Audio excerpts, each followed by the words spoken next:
ሲናኖ ሴራ ባህላዊ የሽምግልና ስርዓት የባለቤትነት ጥያቄ ያስነሳ ግጭት ተነስቷል። በማዕከላዊ ኢትዮጵያ ክልል ምስራቅ ጉራጌ ዞን ቡታጅራ ከተማ ትናንትና ለተቃውሞ አደባባይ የወጡ ወጣቶች ከጸጥታ አስከባሪዎች ጋር ተጋጭተዋል። ሰዎች ሳይጎዱ እንዳልቀሩ የከተማ ነዋሪዎች መግለጻቸውም ነው የተሰማው። ወጣቶቹ ዛሬ ከፖሊስ ጋር የተጋጩት የሲናሮ ሴራ ከተባለ ባህላዊ ሽምግልና ስርዓት የባለቤትነት ጥያቄ ጋር ተያይዞ በተከሰተ አለመግባባት ነው ተብሏል። ወጣቶቹ የከተማዋን ጎዳናዎች በድንጋይና በጎማ ዘግተው መዋላቸውን የዓይን እማኞች ተናግረዋል። በከተማዋ እስከ ቀኑ 7 ሰዓት ድረስ የተኩስ እርምታ ይሰማ እንደነበረ የጠቀሱት ነዋሪዎቹ የአምቡላንሶች ምልልስ በርቀት ተሰምቶናል ብለዋል። በከተማዋ እስካሁን መረጋጋት ባለመስፈኑ ምክንያት ምን ያህል ሰዎች እንደተጎዱ ለማወቅ አስቸጋሪ መሆኑን ነዋሪዎች ጨምረው ተናግረዋል። ሲናሪ ሴራ የተባለው ባህላዊ ሽምግልና ስርዓት የባለቤትነት ይገባኛል ጥያቄ በመስቀናና በዳቢ የቤተ ጉራጌ ማህበረሰቦች መካከል ሲነሳ መቆየቱም ይታወሳል።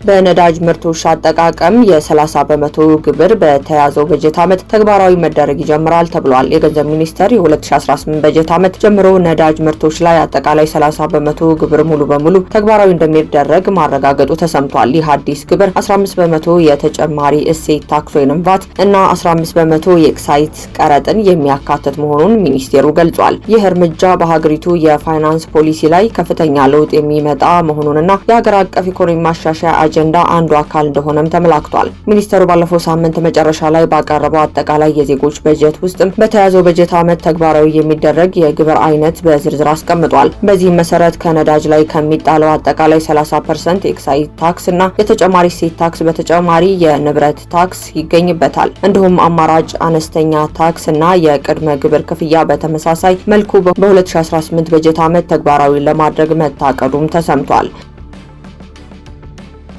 ሩሲያ 100% ካንሰርን የሚያድን ክትባት ይፋ አድርጋለች። ሩሲያ በመጀመሪያው ክሊኒካዊ ሙከራዋ 100% ስኬትን ባሳየው የኢንትሮሚክስ ካንሰር ክትባት እጅግ አስደናቂ የሆነ የሕክምና ስኬት አሳይታለች። ይህ የሙከራ ክትባት በሽታውን የመከላከል ስርዓቶች የካንሰር ሴሎችን እንዳያውቅና እንዳያጠፋ ለማሰልጠን ያለመ ሲሆን ይህም የሰው ልጅ ገዳይ ከሆነ በሽታ አንዱን ለመዋጋት አዲስ ተስፋ ይሰጠዋል ተብሏል። ገና በመጀመሪያ ደረጃዎች ላይ ውጤቶቹ በካንሰር ጥናት ውስጥ እንደ ታሪክ ተደርገው ይወሰዳሉ። ይህም ዓለም አቀፍ ትኩረትና ክርክርን አስነስቷል። ተጨማሪ ሙከራ እነዚህን ግኝቶች ካላረጋገጡ ኢንተርሚክስ የወደፊት የካንሰር ሕክምናን በማስተካከል በዓለም ላይ የመጀመሪያ ውጤታማ የካንሰር ክትባት ሊሆን ይችላል ተብሏል። ሩሲያ በባዮቴክኖሎጂና በሕክምና ፈጠራ ላይ ብዙ ኢንቨስት አድርጋለች። ይህም ሀገሪቱ በሚቀጥለው ትውልድ የጤና አጠባበቅ መፍትሄዎች ውስጥ አንዱ መሪን ለማስቀመጥ በማሰብ ነው ተብሏል። ይህ ክትባት ሳይንሳዊ ደረጃ ብቻ ሳይሆን በዓለም ዙሪያ በሚሊዮኖች የሚቆጠሩ ታካሚዎች ትልቅ ለውጥ ያመጣል። ይህ የሰው ልጅ ሲጠበቅ ከነበረው ግኝቶች አንዱ ሊሆን ይችላልም ተብሏል።